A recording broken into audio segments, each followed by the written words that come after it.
There are certain sichas which are called yesodistic, which means foundational, principal sichas that not only teach you one Rashi and a perspective, but give you almost a gateway into the Rebbe's worldview in a very foundational way.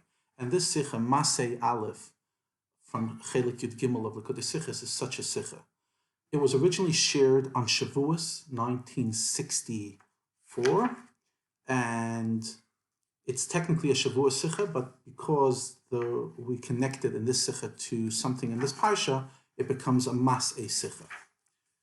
Ultimately, this week's Parsha, a big part of it is about dividing the land of Eretz Yisroel.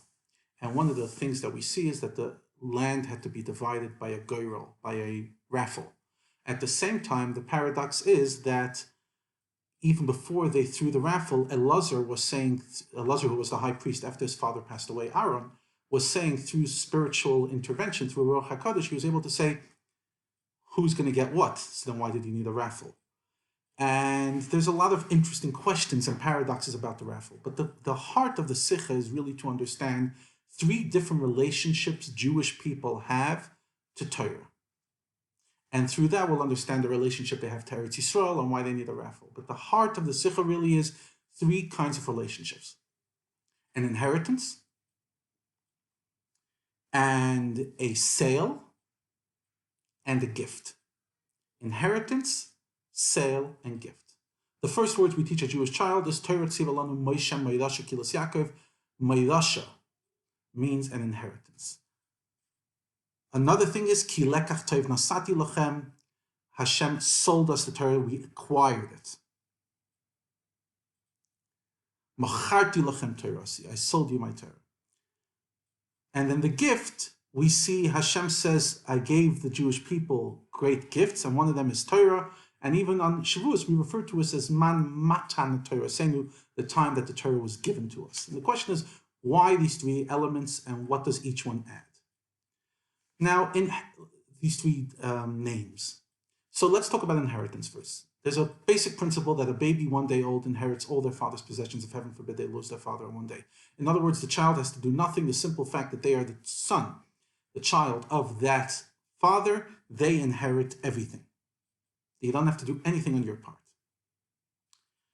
And acquiring and acquisition, buying and sale, you have to give something towards it. Now, the first two things, a sale and inheritance, what they have in common is that there is somewhat of a relationship between the two individuals. One is that the kid is actually the kid, and the other one is that the sale, that the buyer invests in the sale. So there's actually a relationship and there's a connection. But then there's a gift. A gift is technically we have nothing in common. You haven't given me anything. You're not my child. You haven't paid for it. I want to give you a gift. It's totally in the mind of the giver. Yeah, I want to give you a gift. Usually, as we'll say, you give a gift because you like the person, but nevertheless, it's in the mind of the gifter. There's no relationship other than that. Not necessary. So what's the inheritance of Torah? That is that every single Jewish child, every human being is connected to Torah. There's 600,000 letters in Torah, and we are one of those letters. And that's why each and every one of us has a foundational principle that we have to learn Torah whenever we can. But then there is the acquisition part of Torah. And that is each one of us has a certain amount of money, just like in a sale. Certain people could afford, etc. So too, each one has an IQ, each one of us has a passion. Some of us gravitate to this part of Torah, some of us gravitate to a different part of Torah. Some of us can learn all day, some of us can only learn a bit. The basic idea that we have to learn, that was the inheritance, that we all have in common. We all got it. But the acquisition part, how much we acquire and how much we actually get in our minds, that's very much based on circumstances. And then there is the fact that the Torah was given level 3 as a gift from Hashem. Nothing to do with you, nothing to do with I, nothing to do with our IQ, just Hashem giving it to us based on who we are. And that gift element is also goyrel. A raffle is the same idea. And that is, it's totally almost like in the hands of Hashem. He decides this person will win the raffle, etc. However, as we said earlier, there's a basic principle that a gifter only gives a gift if they like the person. Chances are, if the person's never been nice to you and you have nothing to them, why would you give the gift? So too, there's a bit of work that happens on behalf of the receiver, the Am Yisrael, to get the gift. But nevertheless, it doesn't force it. In other words, in inheritance, there's almost nothing the guy could do other than give it to the child. In the money, he's paying $100,000, so he's getting the house. So there's a transaction that is pretty much agreed upon, and it has to follow that. But in the gift element, nothing is forcing the person to give. Yes, he'll give it only because he likes the person, but ultimately they're giving it out of their own free will. Okay. So this comes from the boyer, comes from the creator. And we say the same thing by a raffle. The Rebbe brings from an interesting Shalos Tshuvos, a responsa called Chaves Yair, that if you do the goyrel the correct way, if you do a raffle the correct way, then Hashgacha El Yena, Hashem's supervision will go into it and things will happen the way they have to. In other words, you have to do a minimum. You have to make sure the goyrel is authentic and halachically correct, and then Hashem will intervene. So too in Torah, you have to do as much as you can to learn, and then Hashem gives you your present. And this is where really the Shavuos part of the Sicha comes into. Obviously, this whole part was about Torah. We say every single day in davening and in the Pirkei Avos, Yiratzon l'fanecha Hashem l'keinu v'lkei aviseinu. We finish the Shemona Esrei every day, the Amidah. Sheibana beis hamikdash meher v'yameinu v'sein chelkeinu b'seid hasecha. So the question is, a few questions. If I'll learn, then I'll be successful. If not, why is Hashem going to give me anything? In other words, why am I asking for it? Just learn. Also, what's the connection? Sheibana beis hamikdash, that the beis hamikdash should be built, and then you're going to give me a portion in Torah. And what does it mean? My portion, chalkeinu, our portion, b'serasecha, in your portion, in your Torah Hashem. So over here, the Rebbe explains that the main part of this prayer is we want to receive the matana shevet Torah, the gift within Torah. But we have to do something about it. Therefore, we have to have chalkeinu, we have to have a part in the Torah. It has to be something that's ours. We acquired it, we did. And then we say, Hashem, give us serasecha, your Torah. In other words, the Boir's Torah, the Creator's Torah, the highest level of Torah that's by you, the matana. And that's why we say Sheibana beis hamikdash meher v'yameinu, because ultimately, when are we going to get the ultimate level of Torah? Serasecha, when the beis hamikdash is built, then we receive Torah Shel Mashiach. And the Rebbe says you could also see the difference in the way a person inherits and sales, and gift in the way the Torah was given. We're told that Torah tziva lanu Moshe, the word Torah, Taf Vav Resh He, is the gematria of 611. That Moshe gave us 611. Why? Because the first dibros, Anochi Hashem Lekecha Lo Yeh Lecha, I am your God and you should have no other God, was said from HaKadosh Baruch Hu directly. Now, why? Because ultimately, the main part of Torah is learning Torah, and you have to acquire it through your own mind. You have to understand it.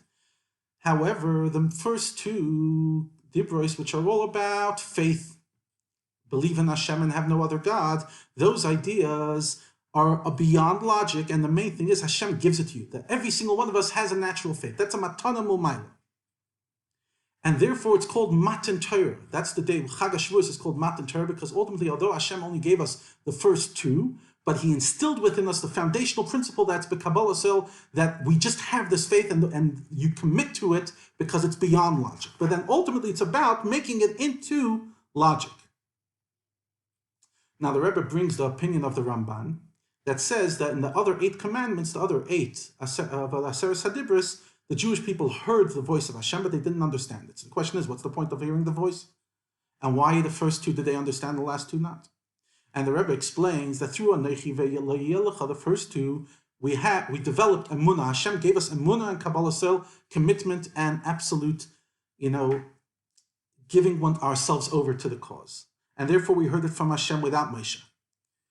But the point is that they have to illuminate Torah, they have to illuminate our lives in a penetrating way, not just because that's what we have to do, but it has to become part of us. And therefore, to connect the faith element and the personality element, the fact that it becomes me, and it's no longer just me giving myself over to something else, but it actually becomes me. Therefore, the Jewish people had to hear all the Aseres HaDibros, which within them are hidden all the 613 mitzvahs, but they didn't have to understand it, because understanding could happen through Moshe Rabbeinu. In other words, they don't have to understand it from Hashem. On the contrary, they weren't able to understand it. They just heard the voice. the voice gave them the Emunah Kabbalah Yisrael. And now Moshe Rabbeinu, Torah Tzivlan Moshe, allows us to give it in a way of inheritance and a way of understanding. And that's why we now see that whoever goes against the raffle, the Go'inim say an interesting thing. It's like you go against Aseres HaDibros, because the same thing, Aseres HaDibros and the Goyrel are the same thing. They're a Derech HaMatana, they're the part of the Eibishter that comes in a way of Kabbalah Yisrael.